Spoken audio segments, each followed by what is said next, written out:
South ఇండియాకు 5 రాష్ట్రాలకి union territories అంతటి కూడా ట్రైనింగ్ ఇచ్చేట్టుగా ఎన్డీఆర్ఎఫ్ ఇక్కడ పెట్టాం. ఎన్ఐడిఎం కూడా ఇక్కడనే క్యాంపస్ 2 కూడా ఒకటి ఇనాగరేషన్ చేసుకున్నాం. ఒకటి 20వ రైజింగ్ డే సందర్భంగా ఇక్కడ మనం సమావేశమయ్యాం. మీ అందరికి కూడా 20వ రైజింగ్ డే సందర్భంగా మనస్ఫూర్తిగా ఆంధ్రప్రదేశ్ రాష్ట్ర ప్రభుత్వం తరపున శుభాకాంక్షలు తెలియజేస్తున్నాను. ఆనాడు ఎన్డీఆర్ఎఫ్ పెట్టాలని బైఫర్కేషన్లో పెట్టడం,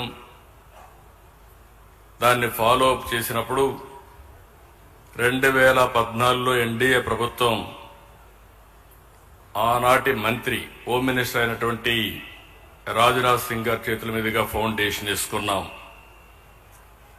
అదే మరి national institute of disaster management campus కి అయితే 2018 అప్పటి ఉపరాష్ట్రపతి వెంకయ్యనాయుడు గారి చేతుల మీదుగా శంకుస్థాపన చేసుకున్నాం. ఈ రెంట్ కూడా దగ్గర మనం చూస్తే 50 ఎకరాల భూమి ఇచ్చాం. ఈరోజు పూర్తి క్యాంపస్ పూర్తి చేసి అమిత్ షా గారి చేతుల మీదుగా ఈరోజు ఫౌండేషన్ మళ్ళా ఇనాగరేషన్ చేసుకున్నాం. దీనికి మనస్ఫూర్తిగా కేంద్ర ప్రభుత్వాన్ని అభినందిస్తున్నాను. ఆ రోజు స్టార్ట్ చేసింది కేంద్ర ప్రభుత్వం, ఎన్డీఏ ప్రభుత్వం. మళ్లీ ఈరోజు మనం దీన్ని ఇనాగరేషన్ చేసుకోవడం కూడా వారి చేతుల ద్వారా చేసుకునే పరిస్థితికి వచ్చాం. ఎప్పుడు కూడా ఎన్డీఆర్ఎఫ్ అనేది నేను చాలా సందర్భాల్లో చూశాను. ఏ డిజాస్టర్ వచ్చినా ఫస్ట్ గుర్తొచ్చేది ఎన్డీఆర్ఎఫ్ గుర్తొస్తుంది.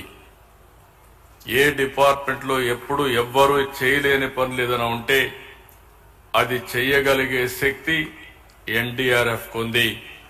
అది వాటర్ లో కావచ్చు, ల్యాండ్ మీద కావచ్చు, లేకపోతే క్రిటికల్ జంక్చర్ లో ఫారెస్ట్ లో కావచ్చు, ఎక్కడైనా సరే సమర్థవంతంగా ఎదుర్కొంటున్నారు.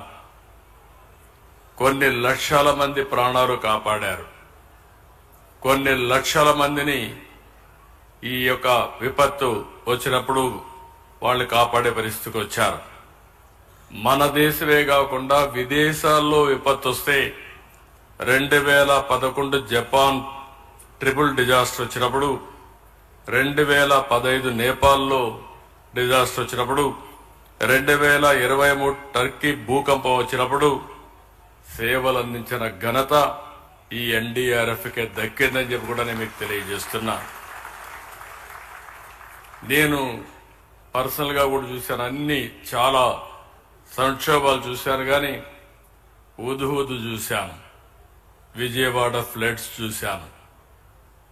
ఎవ్వరూ రాష్ట్ర ప్రభుత్వంలో ఉండే అధికార యంత్రాంగం చేయలేని పనులన్నీ ఎన్డీఆర్కి చెప్తే ఒక క్రమశిక్షణతో ఒక సాహసోపేతంగా ఆ సమస్యలు పరిష్కారం చేసింది ఈ ఎన్డీఆర్ఎఫ్ చేశారని చెప్పి కూడా నేను మీకు తెలియజేస్తున్నా.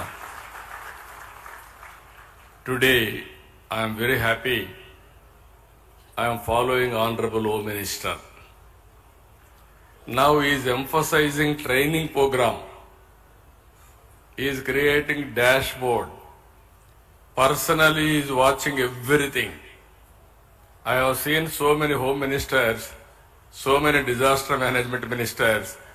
Today I am seeing very important leader who is bothered about disaster and also not only creating equipment or human resources, but at the same time how to train them meticulously is focusing. I really appreciate him.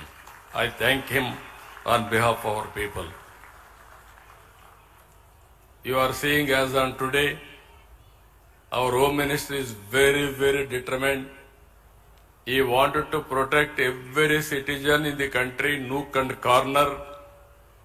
It may be any law and order problem, he wanted to address very effectively.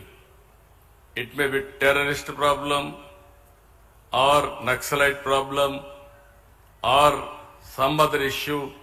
Every issue is working very effectively. Sometimes I am jealous. He is working very hard, just like machine.